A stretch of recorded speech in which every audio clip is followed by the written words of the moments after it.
Мен Исаков Сапар Жумакадырович, Кыргыз Республикасынын премьер-министринин кызматына киришип жатып, Сапар Исаков өлкөнүн 29 премьер-министри болуп, эң кыска убакыт, тагыраагы 8 ай иштеп, кетирген каталарынан улам парламенттин ишенбестик көрсөтүүсүнөн отставкага кетти.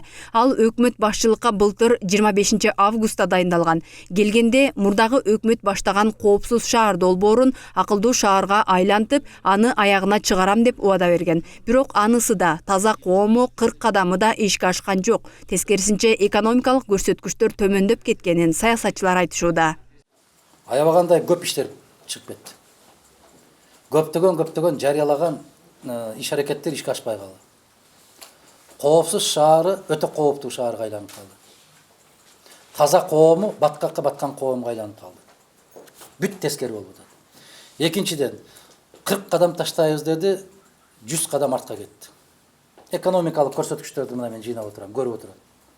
Мына соңку 1 жылдын ичинде экономикалык кылмыштуулук канча миллиардка өстү? 4,5 миллиард сомго жетти экономикалык кылмыштар деген сөз, бул бүттү деген сөз. Сапар Исаков кадрларды тез ай сайын алмаштырган жагынан алдына эч кимди салбаган премьер болду. Ал эми өзүнө 11 кеңешчи дайындаганы эгемендик тарыхында болуп көрбөгөн окуя болду. Жаштарды тегерегине чогултуп, реформаторлук жөндөмүн көргөзгөндүн ордуна жалаң пиар кадамдарга жакын болуп, стратегиялык маселелерден алыс болду деген пикирлер анын 100 күндүк отчетунан бери карай айтылып келди.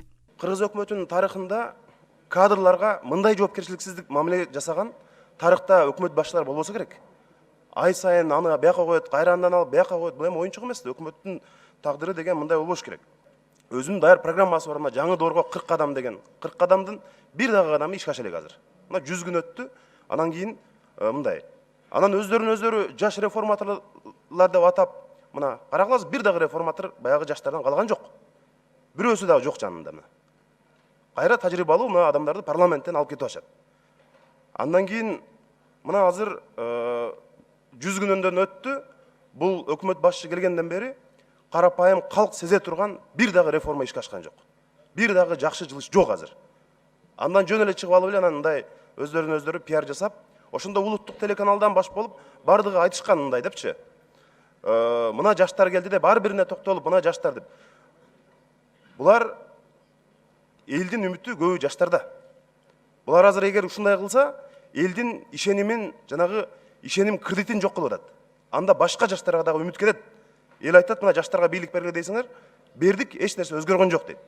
Бул башка дагы келечек муунга мындай зыянын тийгизип атат. Исаковдун өкмөт башчылыгынын тушунда Леглас, Huawei сыяктуу чуулгандуу долбоорлор келип, коомчулукту дүрбөлөңгө салган. Кумтөр боюнча жаңы келишимге кол коюп, соттошуу утуп алган 7 миллиард сомдон баш тартты. Мындан тышкары, Мегакомду сатуу боюнча да эл аралык шылуундарды аралаштырган махинациялары узабай ачыкка чыкты. Мунун баары элге, мамлекетке болгон кыянаттык дейт атамекенчи депутат Шыкмаматов. Леглас долбоору боюнча, акылдуу шаар боюнча жана Huawei, Мегакомду сатуу боюнча жана Нагорная, ушунун баардыгы эле эл аралык деңгээлдеги шылуумдардын баарына Кыргызстанды уялатып коюп атпайбызбы? Кыргызстандын экономикасы алар үчүн бир жем болуп атпайбы? Ошону мына жаранды коомго рахмат айтыш керек, журналисттерге рахмат айтыш керек. Активдүү жарандар ушул Легласты дагы, Huawei'ди дагы, Нагорныйны дагы чукуп чыгып, анан ушул долбоорлор токтоп калды да. Же болбосо муну эл колго чаап, эл тыйбаганда ишке ашып кетмек да. Бирок эң негизгиси катасы бул өкмөттүн, технократ өкмөттүн. Булар парламент менен эсептешпей, эл менен эсептешпей туруп, Кумтөрдүн жаңы келишимине кол коюп койду. Бул Кыргызстанга болгон үчүнчү кыянат. Ошон үчүн эл менен эсептешпей туруп, парламент менен бир ооз айтпай, бир ооз кеңешпей туруп, каяктагы калптын баарын айтып, экологияга баланча төлөдү, рекультивацияга баланча төлөдү деген ал жөн эле элдин башын айландыруу. А чын-чынына келгенде Кыргызстандын кызыкчылыгына жооп берген келишим болбой калды бул.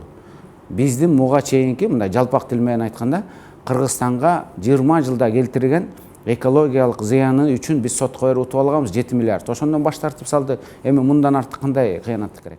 ТЭЦтин айланасындагы күн сайын ырбап чыгып жаткан коррупциялык иштер. Ар бир кычкач 600. Видео байкоочу камералар 14.500 доллардан сатылып алынып, консультанттарга 1 миллион доллар төлөнүп берилген. Жана башка оозду ачырган учурлар белгилүү болду. Бул боюнча тийиштиги барлар четинен камакка алынып, тергөө катуу жүрүп жатат. Эгер ТЭЦке байланыштуу Сапар Исаковдун да аты аталса, ал сөзсүз жоопко тартылышы керек дегендер да бар. Эгерде Сапар Исаковдун иштери боюнча бир жанакындай Кыргызстанга келген кредиттер боюнча, жанакындай ТЭЦ, Даткакем жана башкалар боюнча, бөлөк бир жумуштар боюнча эгерде бир күнөөлөр болуп далилденип кала турган болсо, ал жоопко тартыш керек. Айрым саясатчылардын пикиринде Сапар Исаков экс-президент менен президенттин ортосунда калып, саясий этиканы кармана албай кыйналды. Өкмөт башчы болуп туруп, КСДП съездине барганы, Атамбаевди Кытайга учаарда узатканы талкууга алынган. Эң башкысы, президент Жээнбеков кызматтан алган адамды бир жума өтпөй Финполго жетекчи кылып дайындаганы анын отставкага кетирилишинин негизги себеби болду дешет айрымдар. Бул киши эмне үчүн саясатчы эмес? Эмне үчүн мамлекеттик ишмер эмес? Эмне үчүн ошол деңгээли ушунчалык төмөн, баягы кагаз ташыган, колго суу куйган баланын эле деңгээлиндеги мына дагы бир жолу далили. Сапар Исаков саясатчы, мамлекеттик ишмер, чыныгы накта өкмөт башчысы болсо, Атамбаев жанагындай сөз айткандан мен жок. Мен мындайга бүгүн кайсы бир күн болбойт, бүгүн андай чечимге бара албайм. Мен азыр отчетумдан өтүп алайын. Ар жактан бекинип алайын деп коймок эмес. Бирок бул колго суу куйган бала болгон үчүн жанагы Болот Суюнбаевди дайындап берип атат. Бул албетте Сапар Исаковдун акыркы өз алдынча чечими болду. Бул киши көптөн бери мына биз башынан эле айтканбыз. Бул кышак отурган мына бардык скандалдарын акыркы мына юстиция министрин ким кылып дайындап атат. Өзү айткандай техник, администратор, делопроизводитель, буквально смысле кагаз ташыгандардын өкмөтү. Өзү да ошондой, өкмөт мүчөлөрү да ошондой. Сапар Исаков Атамбаевдин жакын адамдарынын бири катары Сегизбаев Жулдубаевадан кийинки кызматтан кетирилгендердин бири болду. Ага ишеним көрсөтпөө боюнча КСДПчыларда добуш берип жолго салышты. Бирок ал саясаттан кетпейм, позициямды да өзгөртпөйм деп Апрель телеканалына маек берип жатып айтты. Ушул эле маегинде ал кызматтан жүзү жарык кетип жатканын белгилейт. Конечно, министром я не пойду работать. Министром не пойду работать. Я уже поработал на такой позиции. Это и не амбиции даже, вы знаете. Я уже увидел масштаб работы. Министром я, наверное, не пойду работать. Во всяком случае, пока у меня вот такие мысли в голове. Может быть, пройдет время, успокоюсь. Может быть, тогда поменяю. Но обычно я свою позицию не меняю. Если я решаю, то я это решаю уже сразу, однозначно. Но я думаю, что из политики я не уйду. Сапар Исаков кызматтан айрылбастан экс макамынан да ажырайт. Бул өлкөнүн парламенттик системага багыт алгандагы алгачкы саясий бурулуш болду. Буга чейинки өкмөт башчылыгын аркалагандарга кетээринде 3 айлык компенсациясы төлөнүп берилип, азырга чейин экс макамын пенсиясын алып келишсе, Сапар Исаков алардын бирине да ээ болбой кетти. Сапар Исаков азыр постунан эле айрылган жок. Сапар Исаков мыйзам боюнча, конституциялык мыйзам өкмөт боюнча Конституционный закон о правительстве Кыргызской республики деген мыйзам боюнча 23-чү белине карап туруп, эгерде премьер-министр конституцияны нарушать этип кеткен болсо, эгерде ишенбестик көрсөткөн болсо, ал экс-премьер-министр деген званиядан дагы ажырайт деген маселе болду. Азыркы учурда Сапар Исаков өзүнүн постунан эле эмес, ал экс-премьер-министр деген званиядан дагы айрылды.